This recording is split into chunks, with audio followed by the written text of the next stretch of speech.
오늘 함께 보실 하나님의 말씀은 빌립보서 1장 12절에서 18절 말씀입니다. 빌립보서 1장 12절에서 18절 말씀 함께 교독하도록 하겠습니다. 제가 먼저 봉독하겠습니다. 형제들아, 내가 당한 일이 도리어 복음 전파의 진전이 된 줄을 너희가 알기를 원하노라. 이러므로 나의 매임이 그리스도 안에서 모든 시유의 안과 그 밖의 모든 사람에게 나타났으니 형제 중 다수가 나의 매임으로 말미암아 주 안에서 신뢰함으로 겁없이 하나님의 말씀을 더욱 담대히 전하게 되었느니라. 어떤 이들은 투기와 분쟁으로, 어떤 이들은 착한 뜻으로 그리스도를 전파하나니 이들은 내가 복음을 변증하기 위하여 세우심을 받은 줄 알고 사랑으로 하나 그들은 나의 매임의 괴로움을 더하게 할 줄로 생각하여 순수하지 못하게 다툼으로 그리스도를 전파하느니라. 다 같이 읽겠습니다. 그러면 무엇이냐? 거칠어로 하나 참으로 하나 무슨 방도로 하든지 전파되는 것은 그리스도니 이로써 나는 기뻐하고 또한 기뻐하리라. 아멘. 오늘은 빌립보서 1장 12절에서 18절 말씀을 가지고 너희가 알기를 원하노라 라는 제목으로 하나님 말씀 전하도록 하겠습니다. 일반적으로 바울은 이 서신을 쓸 때 되게 이 패턴이 있습니다. 근데 보통 자기 자신의 상황과 그리고 구체적인 어떤 문안에 대해서 얘기할 때는 되게 뒤편에서 얘기를 해요. 그래서 누구에게 문안하노라, 누구에게 문안하노라, 그리고 자기의 개인적인 상황을 조금 간략하게 얘기하는 측면들이 되게 서신의 제일 뒷장에 있는데 나오거든요. 다른 서신들은. 근데 이 빌립보서는 보게 되면 그 부분이 앞쪽에 나옵니다. 그러니까 기도 이후에 바로 자기의 구체적인 상황에 대해서 빌립보 교인들한테 얘기하는 장면이 오늘 본문부터 그 내용이 나오고 있다라는 거예요. 그 이유는 뭐냐 하면 이 빌립보 서신을 쓴 목적과 그게 연결되어 있기 때문에 그렇습니다. 우리가 첫 주에 말씀드렸다시피 바울이 빌립보 교회에 편지를 쓸 계획이 아마 미리 있었던 것 같아요. 근데 마침 그때 빌립보 교회에서 보낸 에바브로디도라는 사역자가 이 바울을 돕기 위한 헌금과 더불어서 그 사람이 바울을 지키고 돕는 일을 하기 위해서 빌립보 교회에 파송을 받아서 왔던 거예요. 그래서 마침 이참저참 그 편지를 받으면서 또한 이 후원금을 받으면서 바울이 기쁨으로 이 서신을 또한 쓰고, 근데 그 서신 안에 어떤 내용이 있었냐 하면 아마도 바울을 걱정하는 빌립보 교인들의 근심이 많이 묻어져 있었던 것 같아요. 그래서 바울이 자기가 편지를 쓰면서 무엇보다 제일 먼저 그래서 이 본론의 첫 부분에서 뭘 얘기하고 있냐면 자기의 근황에 대해서 너희가 알아야 될 것이 있다라고 얘기하면서 오늘 본문을 얘기하고 있는 겁니다. 바울이 이 예루살렘에서 붙잡히고 그의 오랜 이 재판과 감금 생활, 이 약 5년 가까운 세월을 갖다 그렇게 보냈거든요. 그 지속되는 가운데서 이 많은 형제와 많은 이 바울을 통해서 세워졌던 교회들이 흔들리는 일들이 있었습니다. 그러니까 본인들이 이미 하나님으로 인하여 우리 안에 환난과 핍박과 어려움이 있을 거라는 것을 이미 바울을 통해서 많이 교육을 받았음에도 불구하고 자기에게 복음을 전해줬고 또 거듭남에 있어서 원인이 됐던 사람이 누구였습니까? 사도 바울이었단 말이에요. 근데 이 사람이 붙잡혀서 이 오랜 기간 동안 옴짝달싹 아무것도 할 수 없는 환경 가운데 놓여 있는 이 모습을 보면서 그들의 시험에 드는 일들이 꽤 많았던 것 같아요. 우리도 그렇지 않습니까? 우리도 익히 성경을 통해서 많이 들었습니다. 그리스도인의 삶 안에는 환난과 핍박이 따를 수밖에 없고 고난을 통해서 하나님께서 우리의 삶을 또 새롭게 하시고 또 우리를 가르치신다라는 내용들을 우리는 너무 잘 압니다. 그렇지만 우리 또한 그런 비슷한 환경 가운데 우리 삶이 놓여지게 되면 어떻습니까? 솔직히 하나님의 통치와 하나님의 보호하심에 대한 우리의 믿음이 흔들리는 경우들이 있게 마련입니다. 그게 사람의 마음 아니겠습니까? 그래서 바울은 그런 빌립보 교인들의 마음을 안심시키고자 이 편지를 쓰고 있는 거예요. 특별히 그래서 그 첫 부분에서 이 문제에 대해서 빌립보 교인들을 위로하고 또 자기가 깨달은 바를 통해서 너희들도 이걸 알기를 원하노라 하면서 이 편지의 첫 부분의 본론을 그렇게 들어가고 있는 겁니다. 그래서 오늘 본문 이 12절 있는 데를 보게 되면요, 바울이 이렇게 얘기합니다. 형제들아, 내가 당한 일이 도리어 복음 전파의 진전이 된 줄을 너희가 알기를 원하노라 라고 얘기하고 있어요. 바울은 빌립보 교인들이 모르는 것이 있다라는 거예요. 너희들이 생각하지 못하는 게 있다라고 얘기하고 있어요. 근데 그거를 너희들이 알면 좋겠다라고 얘기하고 있는 거예요. 솔직히 바울도 이 빌립보 교인들처럼 자기도 자기의 부르심과 자기의 이 환경에 대해서 내가 왜 이 오랜 긴 시간 동안 이렇게 묶여야만 했는지에 대해서 처음에 몰랐어요. 그러니까 아마도 제가 봤을 때는 바울이 여기서 표현을 안 하고 있었지만 바울 자신도 이 문제에 대해서 상당히 힘든 문제였을 거고, 스스로도 내가 왜 여기서 계속 이렇게 묶여 있어야만 하는가 하는 답답함이 그 사람 안에 분명히 있었을 것입니다. 근데 이 자신이 오랜 기간 이 상황을 갖다가 겪고 또 그 상황을 유심히 보다 보니 하나님의 뜻이 보이기 시작했던 거예요. 수면 위로 하나님의 이 메시지가, 하나님께서 나를 왜 이렇게 인도하고 계신지에 대해서 그 그림이 자기에게 보이기 시작했던 거예요. 그 얘기가 뭐냐 하면, 너희들이 생각했을 때는 이상하게 들리겠지만 자신이 매여서 밖으로 나가지 못하는 상황이 오히려 복음의 진전을 이루었다라고 지금 얘기하고 있는 거예요. 말이 안 되잖아요. 역설적이죠. 근데 그게 사실이다라고 바울이 얘기하면서 오늘 본문에서 세 가지 예를 얘기하고 있어요. 자기가 그렇게 확신하게 된 예를 얘기하고 있는 거예요. 바울이 처음 예루살렘에 올라갈 때 이미 자기에게 심상치 않는 일이 일어날 것이라는 것에 대해서 예언적으로 알고 있었습니다.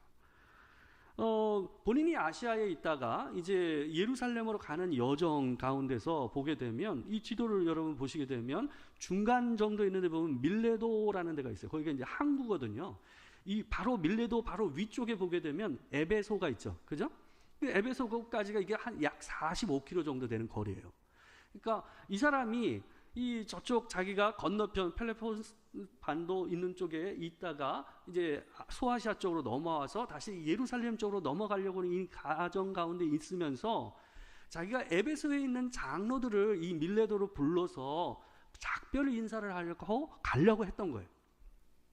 근데 그 작별 인사를 하는 과정에 보게 되면 바울이 그 장로들에게 얘기하는 내용을 보게 되면 이 당시에 바울의 생각이 어땠는지 그의 심정을 볼 수 있는 내용이 나와요.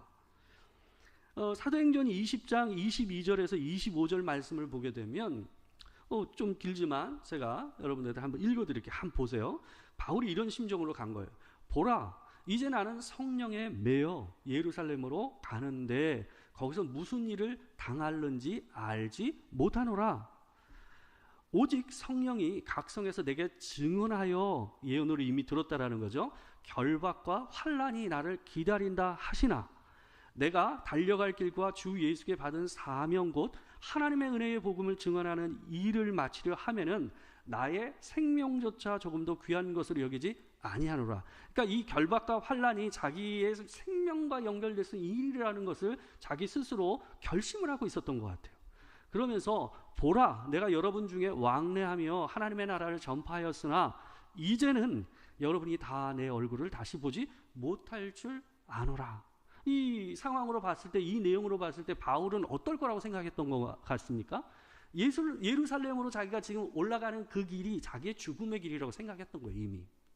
그래서 그들에게 작별 인사, 최종적인 작별 인사를 하고 각오를 하고 올라갔다라는 것을 우리가 이 내용을 통해서 볼 수가 있는 겁니다.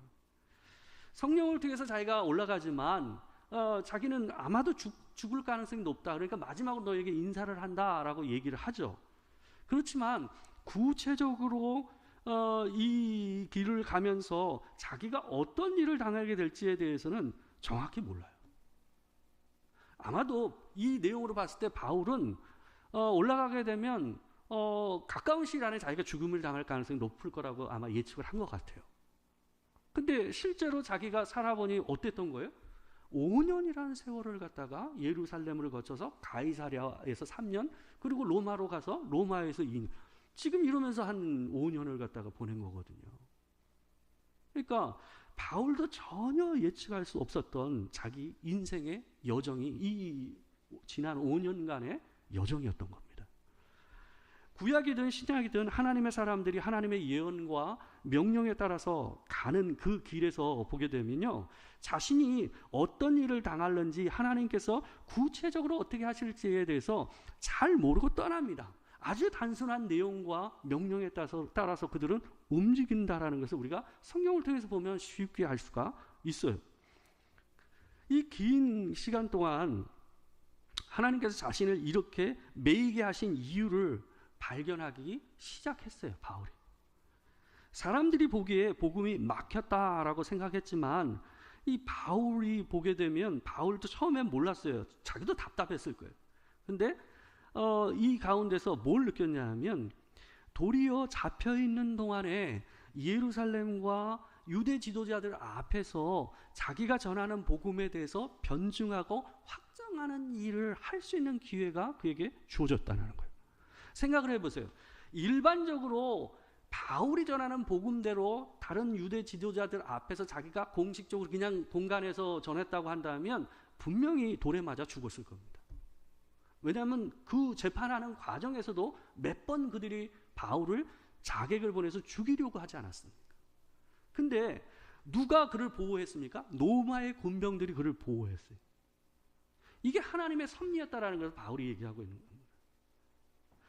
하나님께서 자기를 로마의 군병 보호하시는 가운데서 공식적으로 유대의 지도자들 앞에서 복음을 전할 수 있는 기회를 주셨고, 뿐만 아니라 예루살렘을 떠나서 가이사랴, 이 총독의 관저가 있었던 가이사랴 땅으로 가서 그곳에서 주로 바울이 복음을 전하고 자기가 전하는 일에 대해서 설명할 수 있는 기회가 주어졌는데, 전부 다 누구하고 관계되어 있었냐 하면 그 당시에 유대와 그 전체, 그 지역 전체, 고대 근동 지역 있는데 전체를 다스리고 있었던 이 제일 힘 있는 자들이었어요.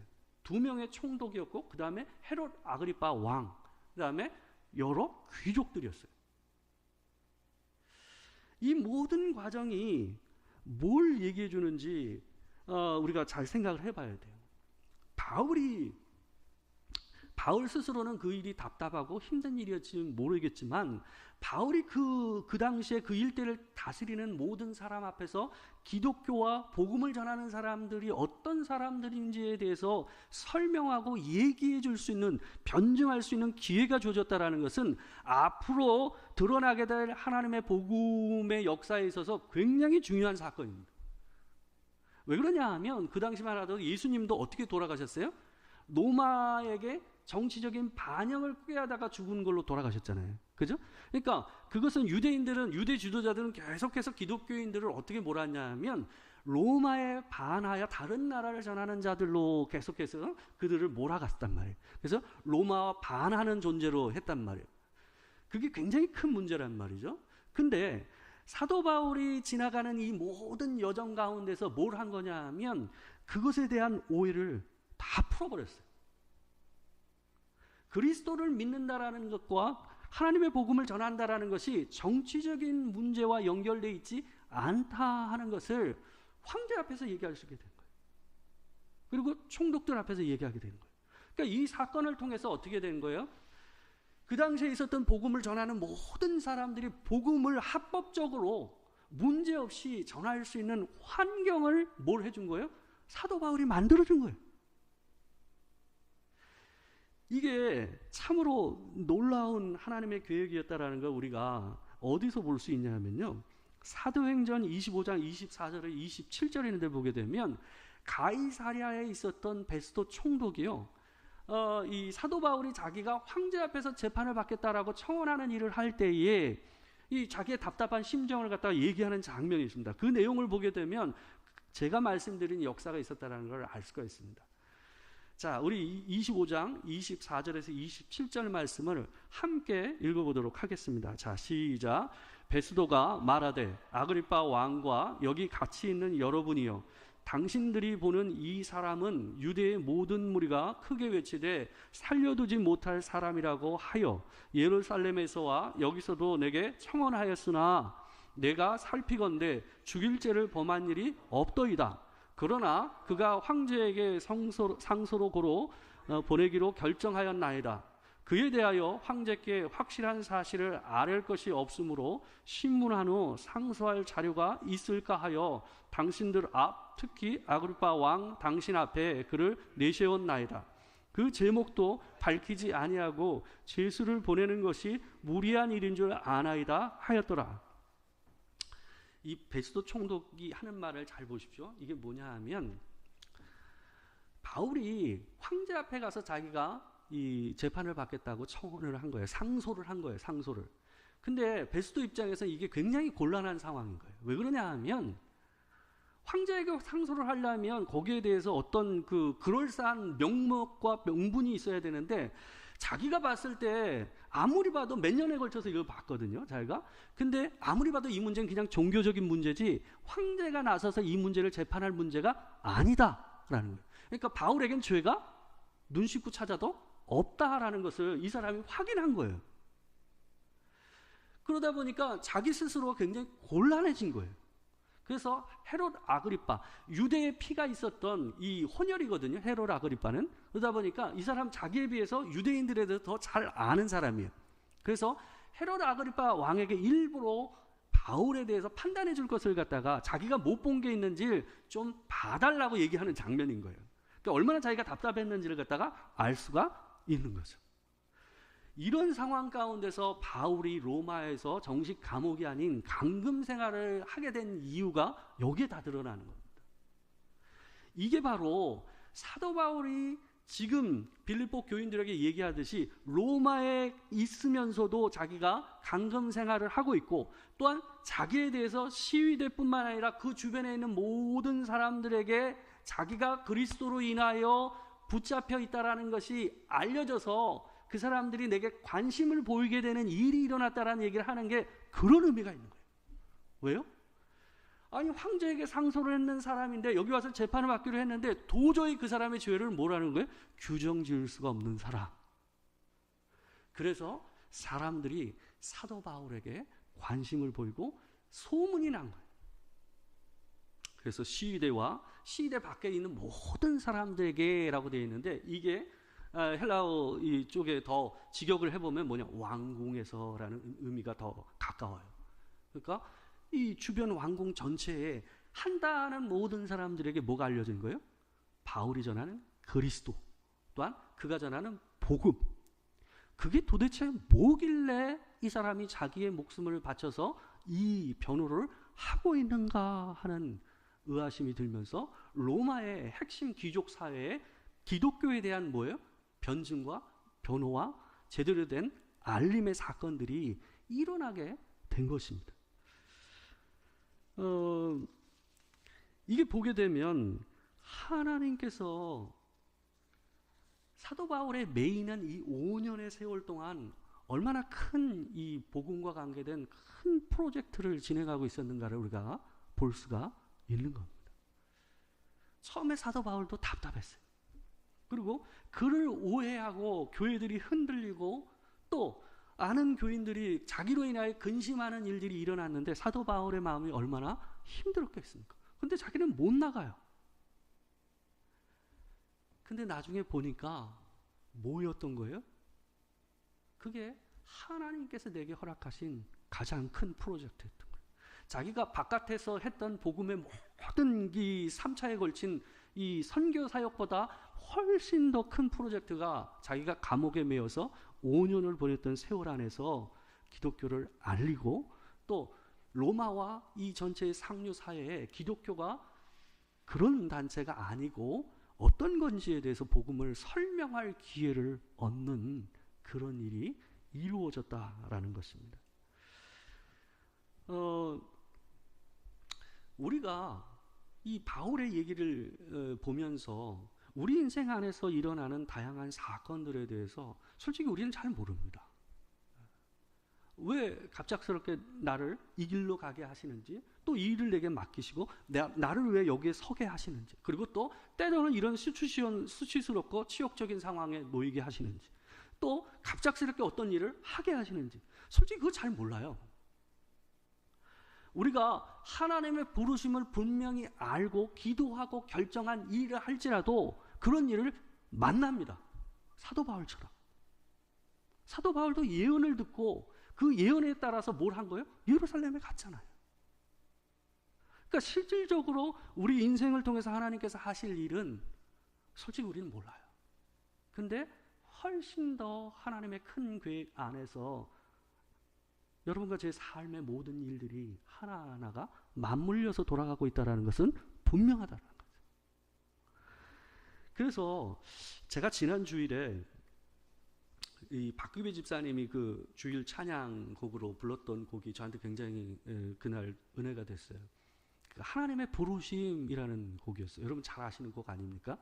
근데 그 부르심에 대한 찬양을 보게 되면 가사의 내용이 참 오늘 본문의 내용하고 잘 맞는 것 같아요. 제가 한번 읽어드릴게요. 가사를. 하나님의 부르심에는 후회하심이 없네. 내가 이 자리에 선 것도 주의 부르심이라. 하나님의 부르심에는 결코 실수가 없네.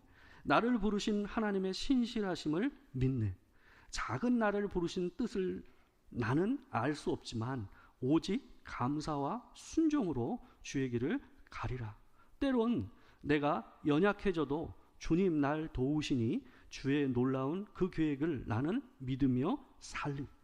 날 부르신 뜻 내 생각보다 크고 날 향한 계획 나의 지혜로 측량 못하나 가장 좋은 길로 가장 완전한 길로 오늘도 날 이끄심 믿네. 이 가사가 우리의 인생이에요. 하나님 손 안에 있는 우리의 인생인 줄 믿습니다. 그게 사도 바울이 깨달은 인생이었던 거예요. 그래서 사도 바울이 오늘 이 본문에서 이 빌립보 교인들에게 뭐라고 그러는 거예요? 내가 너희도 어떻게 되기를 알기를 원하노라. 너희도 알기를 원하노라. 뭐를? 나도 몰랐다가 깨달은 하나님의 역사, 그분의 일하심의 이 모습을 너희도 보기를 원하노라 라고 얘기한 거예요. 왜요? 그게 자기에게 엄청난 위로와 격려와 힘이 됐기 때문에 그래요. 우리의 계산과 달리 돌아가는 인생, 그리고 우리의 계산과 달리 오히려 매임이 진전을 이루는 하나님의 놀라운 역설적인 역사, 그거를 보라라고 사도 바울이 빌립보 교인들에게 얘기하고 있습니다. 우리 인생 안에서 그렇게 역사하신 하나님을 우리가 믿고 그 자리를 지키고 그 부르심에 따라서 그 일을 하시면 내가 생각하지 못했던 가치와 또 의미를 하나님께서 발견하게 하실 줄 믿습니다. 두 번째로, 바울은 자신의 매임이 복음의 진전을 낳았다라고 하면서 자신의 매임이 형제들 다수가 겁없이 하나님의 말씀을 전하게 하는 일을 낳았다라고 얘기를 하고 있어요. 우리가 보게 되면 같은 사건도요, 어떤 사람들에게는 낙심하게 하는 걸로 해석이 되는데 어떤 사람에게는 그것이 오히려 담대하게 하고 힘을 얻는 일이 되는 경우들이 왕왕 있다는 걸 우리가 보게 됩니다. 우리가 여기서 한 가지 봐야 하는 것은 이 바울이 형제들이라고 얘기하고 있는 이 부류들을 두 가지 부류로 얘기하고 있다는 거예요. 여기 보게 되면 이들은 이라고 16절에서 얘기하는 사람들과 17절에서 그들은 이라고 표현하는 사람들, 이 두 부류가 있어요. 여기 나오는 이들은 누구냐 하면 바울이 복음을 변증하기 위하여 세우심을 받은 줄 알고, 이게 뭐예요? 바울이 지금 옥에 갇혀서 여러 가지로 계속 5년 동안 갇혀있는 이 기간이 어떻다라는 거예요? 복음을 변증하기 위하여 세우심을 받은 일이라는 것을 자신처럼 알고 또한 보는 사람, 자기의 상황을 보는 사람들은 오히려 어때요? 바울의 매임을 보면서 담대함으로 복음을 전하는 사람이 되어버린 거예요. 그 사람들은 사랑으로 하나라고 돼 있고, 두 번째 그들은 이라고 되어 있는 사람은 나의 매임에 괴로움을 더하게 할 줄을 생각하여 라고 되어 있어요. 그러니까 이 사람들을 형제라고 부른 거 봐서는 이 사람들이 어떤 그릇된 그 복음을 가르친 사람은 아니었던 것 같아요. 복음 바깥에 있었던 사람은 아니지만 그럼에도 불구하고 이 사람들이 어떤 이유에서든지 바울과 관계돼서 척을 지고 바울에게 시기와 질투하고 분쟁하는 마음이 있었던 사람들이었던 것 같아요. 근데 이 사람들은 어찌됐건 이 순간이 자기에겐 기회라고 생각하고 지금 자기가 더 열심을 내서 바울보다 자기가 더 큰 명성을 얻기 위해서 이 일을 더 열심을 냈던 거예요. 복음을 전하는 일에. 근데 하여튼 그럼에도 불구하고 바울은 그들을 뭐라고 부르냐 하면 형제들이라고 부르고 있다는 거예요. 형제들이라고 그러면서 18절에서 이렇게 결론을 내립니다. 우리 같이 한번 읽어봅시다. 자, 시작. 그러면 무엇이냐? 거칠어로 하나 참으로 하나 무슨 방도로 하든지 전파되는 것은 그리스도니 이로써 나는 기뻐하고 또한 기뻐하리라. 참, 이 바울의 이런 태도를 보면서 뭘 느끼냐 하면 이 예수를 믿는 사람 안에서는, 그리고 보다 성숙한 자세를 가진 사람들 안에서는 뭐냐 하면 기쁨의 기준이 다르구나 하는 걸 제가 보게 돼요. 예수를 믿어도 자기가 자기중심적인 성향이 강하면 어떠냐 하면 자기와 연결시켜서 기쁨의 기준을 정합니다. 그러니까 저 사람이 내게 어떻게 행하느냐에 따라서 상대방을 판단하고 그 사람이 내게 기쁨이 되냐 아니냐를 갖다 분별하는 거죠. 근데 사도 바울은 어떻습니까? 지금 그들을 나를 시기하고 질투함으로 복음을 전하잖아요. 그죠? 그렇지만 사도 바울은 그들을 폄하하지 않아요. 그리고 그들을 여전히 뭐라고 부릅니까? 형제들이라고 불러요. 그러면서 그들로 인해요 내가 전파되는 것은 그리스도니 이로써 나는 기뻐하고 또한 기뻐하리라. 이게 참 특별한 기쁨. 이 빌립보서 안에 있는 특별한 기쁨. 두 종류의 기쁨이 빌립보서에 나오는데 우리가 처음에 봤던 빌립보 교인들이 그의 복음에 참여하는 마음으로 그를 도왔던 그 사랑으로 인해서 자기가 기뻐하고 이 편지를 썼고, 두 번째는 뭐예요? 하나님께서 자기 인생 안에 주시는 이 매임의 기간 동안에 내가 생각하지 못했던 놀라운 계획을 통해서 도리어 복음을 더 편만하게 하시고 하나님의 복음이 더 드러나게 하시는, 전파되는 결과를 낳게 하신 하나님을 깨달으면서 그 영혼 안에서 뭐가 있는 거예요? 기쁨이 있는 거예요. 이게 빌립보서 안에 있는 두 가지 아주 독특한 기쁨입니다. 내가 복음 안에 더 깊이 들어가 있으면 사람을 판단하는 기준과 그리고 기쁨을 분별하는, 기뻐하는 기준이 달라진다라는 것을 우리가 오늘 본문을 통해서 보게 되는 겁니다.